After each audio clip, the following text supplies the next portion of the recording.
Сегодня люди все меньше понимают, что такое вера, что такое благодать, и особенно не задумываются больше сфокусированы на материальном мире, эволюционном, ошибочном, иллюзорном, мистическом, что угодно занимает их ум. Но Иисус пришел для того, чтобы показать нам, как нужно верить и как относиться к Слову Божьему.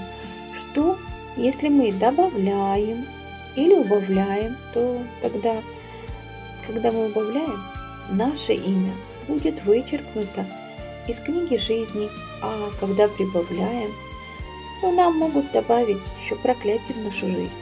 И верующие к этому не относятся серьезно. Но когда Бог спрашивает, то больше всего с верующих спрашивает. Мы будем отвечать за каждое слово и за каждый поступок.